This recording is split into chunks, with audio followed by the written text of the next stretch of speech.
আসসালামু আলাইকুম। আমন্ত্রণ বাংলা ভিশন সংবাদে আপনাদের সাথে আছি মিথিলা ইসলাম। শুরুতে বিআরবি কেবল সংবাদ শিরোনাম। টুঙ্গিপাড়ায় বঙ্গবন্ধুর সমাধিতে প্রধানমন্ত্রীর শ্রদ্ধা, সাথে ছিলেন নতুন মন্ত্রিসভার সদস্যরা। পরাজিতদের আর কিছুই করার নেই বলেছেন ওবায়দুল কাদের। খালেদা জিয়ার জীবন নিয়ে গভীর ষড়যন্ত্রে মেতেছে সরকার, অভিযোগ রিজভীর। বিভিন্ন জায়গায় আজও পুলিশের সাথে গার্মেন্টস শ্রমিকদের সংঘর্ষ, আহত 50, শতাধিক কারখানা বন্ধ ঘোষণা। দেখছিলেন বিআরবি কেবলস সংবাদ শিরোনাম। এসএসআরএম এর প্রতিটি টিএমটি বার গ্রাহকের আস্থা চেয়েও স্থায়ী। Shahriar steel mills limited. এবারে পুরো খবর। চতুর্থবার প্রধানমন্ত্রীর দায়িত্ব গ্রহণের পর গোপালগঞ্জের টুঙ্গিপাড়ায় বঙ্গবন্ধুর সমাধিতে শ্রদ্ধা জানিয়েছেন প্রধানমন্ত্রী শেখ হাসিনা।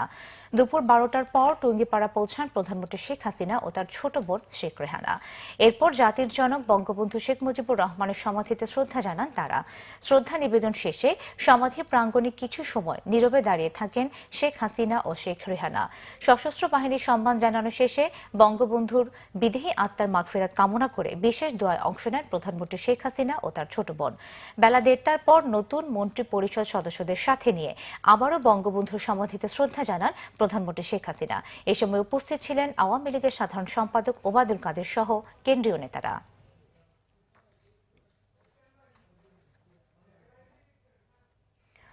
দর্শক, এই মুহূর্তে টুঙ্গিপাড়ায় আছেন আমাদের রিপোর্টার সৈয়দ আব্দুল মুহিত। কথা বলছি তার সাথে। মুহিত, বঙ্গবন্ধুর সমাধিতে শ্রদ্ধা জানানোর পর মন্ত্রীরা কি জানিয়েছেন?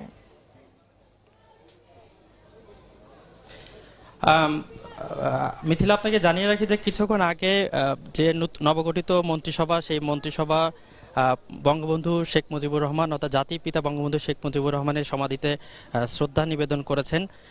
সেটি প্রধানমন্ত্রীর নেতৃত্বেই সেই আনুষ্ঠানিকতা শেষ হয়েছে। এরপরেই ওবায়দুল কাদের অর্থাৎ আওয়ামী লীগ সাধারণ সম্পাদক ওবায়দুল কাদের বলেছেন যে মন্ত্রিসভাটি হয়েছে এটি তারুণ্য নির্ভর এবং তারা আগামীতে যে চ্যালেঞ্জ রয়েছে সেগুলো তারা মোকাবেলা করতে পারবে। এই মুহূর্তে আমার সঙ্গে উপস্থিত আছেন নতুন মন্ত্রিসভার তথ্যমন্ত্রী ডক্টর হাসান মাহমুদ। আমরা তার কাছে জানতে চাইব যে আগামীতে নতুন মন্ত্রিসভার জন্য চ্যালেঞ্জ কি হতে পারে। ডক্টর হাসান মাহমুদ।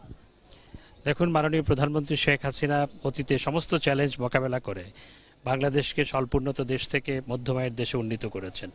খাদ্য ঘাটতির দেশকে খাদ্যে স্বয়ংসম্পূর্ণ নয়, শুধু খাদ্য উদ্বৃত্তের দেশে রূপান্তরিত করেছেন। দেশ আজকে 10 বছর আগের দেশ আর এখনকার দেশ বদলে গেছে। মাননীয় প্রধানমন্ত্রী যে স্বপ্নের কথা আমাদের ইশতেহারে বলেছেন, যে মেগা প্রকল্পগুলো শুরু করেছেন, সেই সমস্ত প্রকল্পগুলো বাস্তবায়ন করার ক্ষেত্রে, স্বপ্ন বাস্তবায়ন করার ক্ষেত্রে আমি মনে করি নতুন মন্ত্রিসভা সক্ষম এবং এই বর্ণিল মন্ত্রিসভা সমস্ত চ্যালেঞ্জ মোকাবেলা করে সমস্ত প্রতিবন্ধকতা উপড়ে ফেলে শেখ হাসিনার নেতৃত্বে বাংলাদেশকে আরও বদলে দিবে আগামী 5 বছরের মাথায়। ধন্যবাদ ডক্টর হাসান মাহমুদ। মিথিলা, আপনি জানেন যে বেলা 12টার সময় জাতির পিতা বঙ্গবন্ধু শেখ মুজিবুর রহমানের প্রতি শ্রদ্ধা জানানোর যে আনুষ্ঠানিকতা ছিল, আপনি জানেন যে নতুন মন্ত্রিসভা সকাল 7:30টার দিকে জাতীয় সংসদ ভবনের দক্ষিণ প্লাজা থেকে তারা বাসে করে টুঙ্গিপাড়ায় আসেন। সে কারণে কিছুটা বিলম্ব হয়। তারপরও বেলা 1:30টার দিকে মন্ত্রিসভার সদস্যরা জাতির পিতা বঙ্গবন্ধু শেখ মুজিবুর রহমানের প্রতি শ্রদ্ধা নিবেদন করে। এরপরে তারা কিছুক্ষণ পর এখান থেকে আবার ঢাকার উদ্দেশ্যে রওনা দেবেন। মিথিলা, এই হচ্ছে সর্বশেষ অবস্থা। মোহিত, আপনাকে ধন্যবাদ। দর্শক, টুঙ্গিপাড়া থেকে যারা ছিলেন আমাদের রিপোর্টার আব্দুল মুহিত। আন্দোলনের নামে সহিংসতার পথ বেছে নিলে বিরোধী জোটকে সমুচিত জবাব দেওয়া হবে বলে জানিয়েছেন সড়ক পরিবহন ও সেতু মন্ত্রী ওবায়দুল কাদের। সকালে টুঙ্গিপাড়ায় বঙ্গবন্ধুর সমাধিতে যাওয়ার সময় মুন্সিগঞ্জের লৌহজঙ্গের শিমুলিয়া ফেরিঘাটে সাংবাদিকদের একথা বলেন তিনি। এ সময় তিনি আরো বলেন, যারা আন্দোলন আর নির্বাচনে পরাজিত তাদের নতুন কিছু করার আছে বলে কেউ বিশ্বাস করে না। ওবায়দুল কাদের আরো বলেন, বিরোধী দল 10 বছরে 10 মিনিটের জন্য আন্দোলন করতে পারেনি, তারা এখন কি করবে? তারা যদি রাজনৈতিকভাবে আন্দোলন করে তাহলে তা রাজনৈতিকভাবে মোকাবেলা করা হবে বলেও জানান তিনি। আন্দোলনে যারা ব্যর্থ, নির্বাচনেও ব্যর্থ, ভবিষ্যতেও তারা কোনো ব্যাপারে সফল হবে এটা আমার মনে হয় না। তারা যদি রাজনৈতিক আন্দোলন করতে যায়, রাজনৈতিকভাবে মোকাবিলা করবে। তারা যদি সহিংস নাশকতার পথে যায় তাহলে সেটা পরিস্থিতি মোকাবেলার জন্য উদ্ভূত পরিস্থিতিতে যা যা করণীয় তাই করা হবে, জবাব দেওয়া হবে, জনগণকে সঙ্গে নিয়ে সমুচিত জবাব দেওয়া হবে।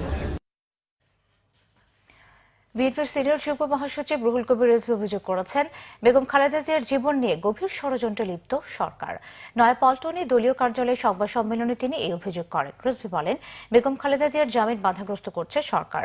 আদালতকে ব্যবহার করে বিলম্বিত করা হচ্ছে তার জামিন। তিনি বলেন, জুলুমের যত পথ আছে সরকার তার সবই প্রয়োগ করছে বিএনপি চেয়ারপারসনের উপর। নিজেদের শক্তি হারিয়ে আইনশৃঙ্খলা বাহিনী দিয়ে আগের রাতে ব্যালট বাক্স ভরে জনগণের ভোটাধিকার কেড়ে নেওয়ার পর এখনো সারা দেশে ব্যাপক নির্বাচনী সহিংসতা চালাচ্ছে আওয়ামী সন্ত্রাসীরা। নির্বাচনোত্তর এই সন্ত্রাসে জনজীবনে গভীর শঙ্কা ও উদ্বেগ তৈরি হয়েছে বলে সংবাদ সম্মেলনে অভিযোগ করা হয়। আওয়ামী লীগ একটা পুরনো রাজনৈতিক দল, আমরা এটা বলছি, কিন্তু গণবিরোধী কার্যক্রম করলে নিজেদের যে ভেতরকার শক্তি এটা নষ্ট হয়ে যায়, ক্ষয়িষ্ণু হয়ে যায়। আপনারা আপনাদের শক্তি হারিয়ে ফেলেছেন বলেই পুলিশের উপর নির্ভর করেছেন, আপনারা র্যাবের উপর নির্ভর করেছেন, আপনারা বিজেপির উপর নির্ভর করেছেন, আপনারা আওয়ামী লীগ এবং সরকার কাপুরুষ বলেই আজকে রাতের অন্ধকারে 8টা থেকে সারা রাত ধরে আপনারা করেছেন, কি বলে যে ব্যালট বাক্স বোঝাই করেছেন, আপনারা বিএনপির এজেন্টদেরকে বের করে দিয়েছেন।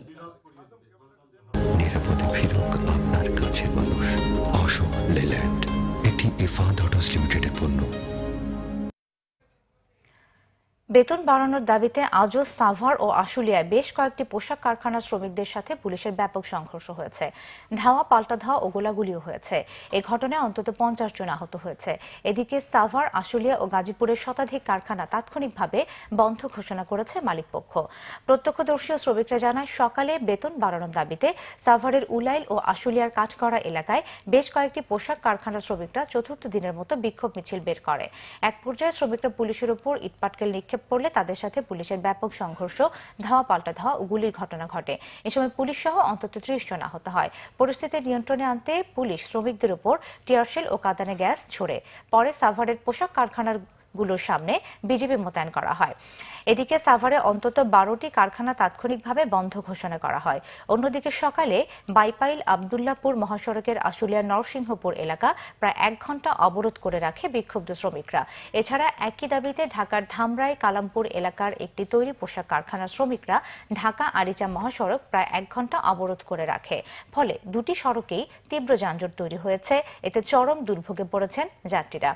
এদিকে গাজীপুরের গাজীপুরা ও নাওজোর সহ বেশ কয়েকটি এলাকায় পোশাক কারখানার শ্রমিকরা ঢাকা ময়মনসিংহ মহাসড়ক ও ঢাকা টাঙ্গাইল মহাসড়ক অবরোধ করে রাখে। সে সময় পুলিশ কাঁদানে গ্যাস ছুড়ে তাদের ছত্রভঙ্গ করে দেয়। এতে 2 সাংবাদিক সহ অন্তত 20 জন শ্রমিক আহত হন। উদ্ভূত পরিস্থিতিতে গাজীপুরের বিভিন্ন এলাকার শতাধিক কারখানা ছুটি ঘোষণা করেছে কর্তৃপক্ষ।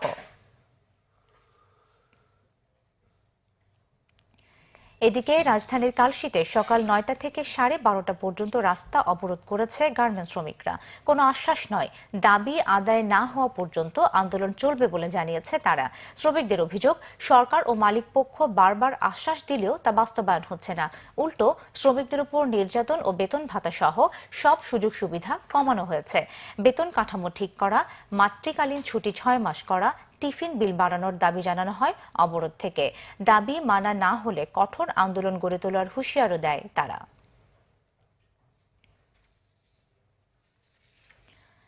বেগম খালেদা জিয়ার মুক্তি এবং দলকে আরও শক্তিশালী করার দিকে আপাতত মনোযোগী হতে চায় বিএনপি। দলটির নেতারা বলছেন, নির্বাচনী আন্দোলনে যেসব নেতাকর্মী সামনে থেকে ভূমিকা রেখেছেন তাদের উপর ভিত্তি করে গড়ে তোলা হবে আগামী দিনের সংগঠন। ওয়ার্ড পর্যায় থেকে কাউন্সিলরদের মাধ্যমে কমিটি গঠনের পর অনুষ্ঠিত হবে জাতীয় কাউন্সিল। 11 মাস ধরে কারাবন্দী বিএনপি চেয়ারপারসন বেগম খালেদা জিয়া। তাকে কারাগারে রেখেই আন্দোলনের অংশ হিসেবে একাদশ জাতীয় সংসদ নির্বাচনে অংশ নেয় বিএনপি নেতাদের দাবি, নির্বাচনের তফসিল ঘোষণার পর থেকে গায়েবী মামলায় 21,000 নেতাকর্মীকে আটক করা হয়েছে। সরকারের নির্মম নির্যাতনের শিকার হয়েছে সারা দেশে বহু নেতাকর্মী।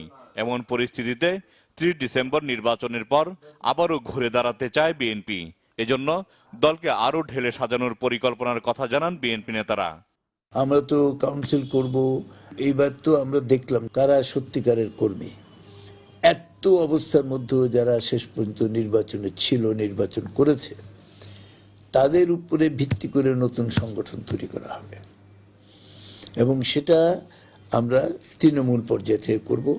এবং এবার যদি আমাদের কাউন্সিল মিটিংয়ের আগে আমাদের ওয়ার্ড পর্যায় থেকে শুরু করে ওয়ার্ড, ইউনিয়ন, উপজেলা, জেলার কাউন্সিল করার পরে আমরা জাতীয় কাউন্সিল করব। সরকার মূলত যে কারণে তাকে জেলখানায় রেখেছিলেন, সেটা তো এখন তারা নিজেরাই বলছে উনি জেলখানায় ছিলেন বলেই আমরা হেরে গেছি, এমনও বলেছেন। তো এখন তো তাদের উদ্দেশ্য সফল হয়ে গেছে। আশা করি তারা একটা নমনীয় ভাব নেবেন, মানবিক কারণে অন্তত আমরা বেগম জিয়াকে মুক্ত করে আনতে পারব। নির্বাচন করতে গিয়ে যে সকল নেতাকর্মী ক্ষতিগ্রস্ত হয়েছে, বিএনপি তাদের পাশে দাঁড়াবে বলে জানান দলটির নেতারা। আমার মাথা হেট হয়ে যায় আমাদের নেতাকর্মীরা যে কষ্ট করেছে, যে তাদের কমিটমেন্ট তারা দেখিয়েছে, সেটার কোনো তুলনা হয় না। তাদের ভোটাধিকার প্রয়োগ করার যে চেষ্টা যে জনগণকে নিয়ে করেছে, তার কারণে তারা যেভাবে নির্যাতিত হয়েছে, জেলে গিয়েছে, গ্রেফতার হয়েছে, তাদের পরিবার অনেকে জীবন দিয়েছে, তাদের প্রতি আমার শ্রদ্ধা এবং তাদের পাশে তো আমাদেরকে জাতিকে, দেশকে দাঁড়াতে। বেগম খালেদা জিয়াকে মুক্ত করে বিএনপি সামনে এগিয়ে যাবে বলে আশা নেতাদের। জাহাঙ্গীর আকন্দ, বাংলা ভিশন, ঢাকা। ডেমরায় চাঞ্চল্যকর 2 শিশু হত্যায় জড়িত গোলাম মোস্তফা ও আজিজুল বাওয়ানিকে গ্রেফতার করেছে পুলিশ। তাদের কাছ থেকে উদ্ধার করা হয়েছে হত্যাকাণ্ডে ব্যবহৃত গামছা, শিশুদের প্রলোভন দেখানো লিপস্টিক ও সাউন্ড বক্স। পুলিশের দাবি, বিকৃত মানসিকতা ও মাদকাসক্তের কারণে অপরাধীরা এই হত্যাকাণ্ড ঘটিয়েছে।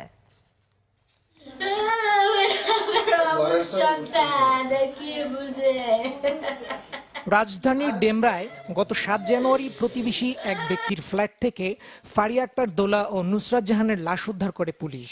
সেদিন দুপুর থেকেই নিখোঁজ এই শিশুদের লাশ পাওয়া যায় রাত 9টার দিকে। খোঁজাখুঁজির এক পর্যায়ে মোস্তফার প্রতিবেশীর ফ্ল্যাটের বিছানার নিচে শিশু দুটির লাশ উদ্ধার করা হয়। চাঞ্চল্যকর এই ঘটনার পর মাঠে নামে আইন শৃঙ্খলা বাহিনী। মঙ্গলবার বিকেলে যাত্রাবাড়ি থেকে গোলাম মোস্তফা ও ডেমরা থেকে আজিজুলকে গ্রেফতার করা হয়। তাদের কাছ থেকে উদ্ধার করা হয় হত্যাকাণ্ডে ব্যবহৃত বিভিন্ন জিনিসপত্র। এই ঘটনা নিয়ে সংবাদ সম্মেলনে পুলিশ জানায়, হত্যাকারীরা লিপস্টিক দিয়ে সাজিয়ে দেওয়ার প্রলোভন দেখিয়ে রুমে ডেকে নেয়। যখন রুমের দরজা বন্ধ করে দেয়, তখনই বাচ্চারা চিৎকার করতে থাকে। মূলত আমরা তদন্তে যেটা পেয়েছি, তারা দর্শনের উদ্দেশ্যেই বাচ্চা দুটাকে সেই ঘরের মধ্যে নিয়ে যায়। আসামিদের প্রাপ্ত তথ্য অনুযায়ী ওই বাসা থেকে ইয়াবা সেবনের আলামত, বাচ্চাদের পরিধেয় স্যান্ডেল এবং যে গামছা দিয়ে বাচ্চাদেরকে হত্যা করা হয়েছে সেই গামছা এবং যে ক্যাসেট প্লেয়ার বাজিয়ে পরিবেশ সৃষ্টি করা হয়েছে সেই ক্যাসেট প্লেয়ারও জব্দ করেছি। অভিযুক্তদের বিরুদ্ধে এর আগে থানায় ডাকাতির মামলা রয়েছে বলে জানিয়েছে পুলিশ। সামাজিক যে অসচেতনতা, অবক্ষয় এবং মাদকাসক্তির যে একটা বিষয়, এটা কিন্তু এই ঘটনাগুলোকে পরিবেশ তৈরি করছে, এরকম খারাপ কাজের দিকে ধাবিত করছে। দীপন দেওয়ান, বাংলা ভিশন, ঢাকা।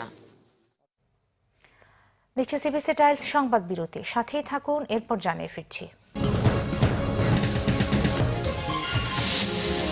আজ রাজ্যসভায় উঠছে নাগরিকত্ব সংশোধনী বিল। পাশ হলে ভারতীয় নাগরিকত্ব পাবে বাংলাদেশ, পাকিস্তান, আফগানিস্তানের অমুসলিম অনুপ্রবেশকারীরা।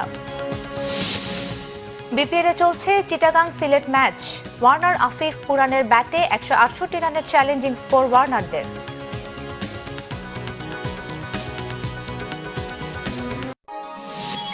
আপনারা দেখছেন বাংলা ভিশন সংবাদ।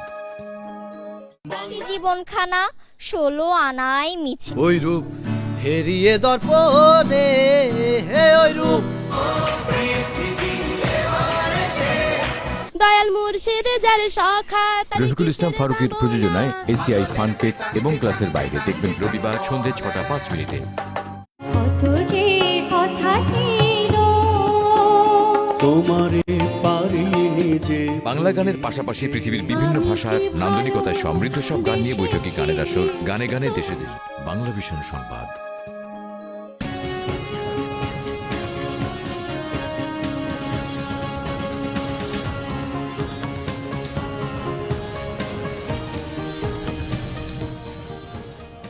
স্বাগত আরো একবার বাংলা ভিশন সংবাদে। ব্রাহ্মণবাড়িয়া 2 আসনের স্থগিত 3টি কেন্দ্রে পুনঃ ভোট গ্রহণ চলছে। 3 কেন্দ্রের মোট ভোটার 10,572 জন। এর মধ্যে যাত্রাপুর সরকারি প্রাথমিক বিদ্যালয় কেন্দ্রে 3,480 জন, সোহাগপুর দক্ষিণ সরকারি প্রাথমিক বিদ্যালয় কেন্দ্রে 3,015 জন ও বাহাদুরপুর সরকারি প্রাথমিক বিদ্যালয় কেন্দ্রে 3,717 জন। সকাল 8টা থেকে ভোট গ্রহণ শুরু হয়েছে, চলবে বিকেল 4টা পর্যন্ত। গত 30 ডিসেম্বর একাদশ জাতীয় নির্বাচনের ভোট গ্রহণের সময় ব্রাহ্মণবাড়িয়া 2 আসনে আশুগঞ্জ উপজেলার 3টি কেন্দ্রে নানা অনিয়মের ঘটনা ঘটে। সেই দিন কেন্দ্রগুলোর ভোট গ্রহণ স্থগিত করা হয়। পরে পুনরায় নির্বাচনের তারিখ ঘোষণা করে নির্বাচন কমিশন। এছাড়া গাইবান্ধা 3 আসনে ঐক্যফ্রন্ট প্রার্থী টিআই ফজলে রাব্বির মৃত্যুর কারণে 27 জানুয়ারি ভোট গ্রহণ হবে। আমিন জুয়েলার্স আন্তর্জাতিক সংবাদ।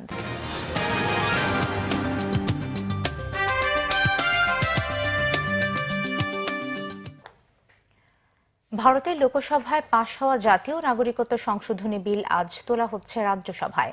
চূড়ান্তভাবে এটি পাশ হলে নাগরিকত্ব পাবেন দীর্ঘদিন ভারতে অবস্থানরত বাংলাদেশ, পাকিস্তান এবং আফগানিস্তানের অমুসলিম অনুপ্রবেশকারীরা।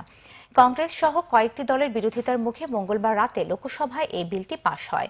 2014 সাল পর্যন্ত বাংলাদেশ, পাকিস্তান এবং আফগানিস্তান থেকে ভারতে যাওয়া অমুসলিম নাগরিকদের নাগরিকত্ব দেওয়ার প্রস্তাব রাখা হয়েছে এতে। ফলে শুধু হিন্দু নয়, খ্রিস্টান, জৈন, বৌদ্ধ ধর্মাবলম্বীরাও নাগরিকত্বের সুবিধা পাবেন। এই বিলের তীব্র নিন্দা জানানো বিরোধী দল কংগ্রেসের দাবি, এটি ভারতীয় সংবিধানের মৌলিক অধিকারের বিরুদ্ধে। দলটির মতে, এই বিলটি আইনে পরিণত হলে 71 সালে ভারতে যাওয়া বাংলাদেশিরাও নাগরিকত্ব পাবে, যা সুখকর হবে না। বিলটি রাজ্যসভায় অনুমোদন পাবার আভাস দিয়ে এর প্রস্তাবক স্বরাষ্ট্রমন্ত্রী রাজনাথ সিং জানিয়েছেন, গোটা দেশের কথা ভেবে বিলটি পার্লামেন্টে উত্থাপন করা হয়েছে। ক্লেমন খেলার সংবাদ।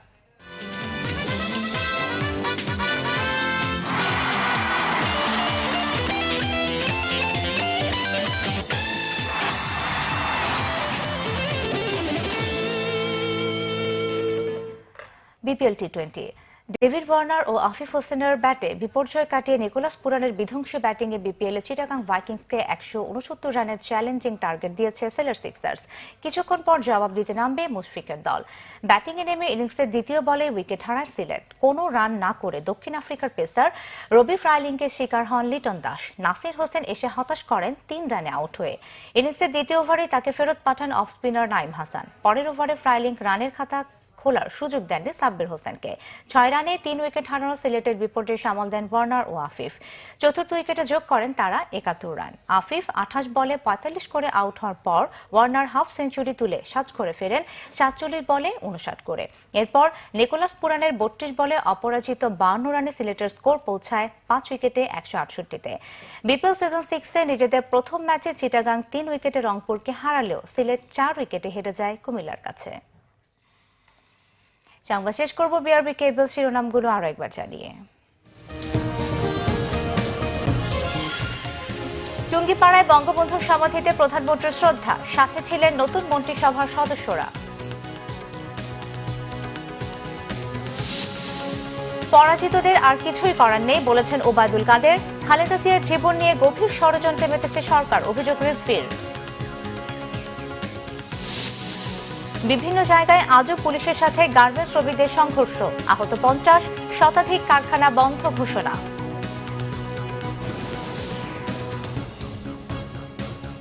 এই ছিল এখনকার মতো। পরের সংবাদ বিকেল 4টায়, এর আগে 3টায় রয়েছে নিউজ টপ 10 দেখার আমন্ত্রণ রইল। এছাড়া ফেসবুকে বাংলাভিশন সংবাদ সরাসরি দেখতে লগ ইন করতে পারেন facebook.com/বাংলাভিশনে। এতক্ষণ সাথে থাকায় ধন্যবাদ সবাইকে।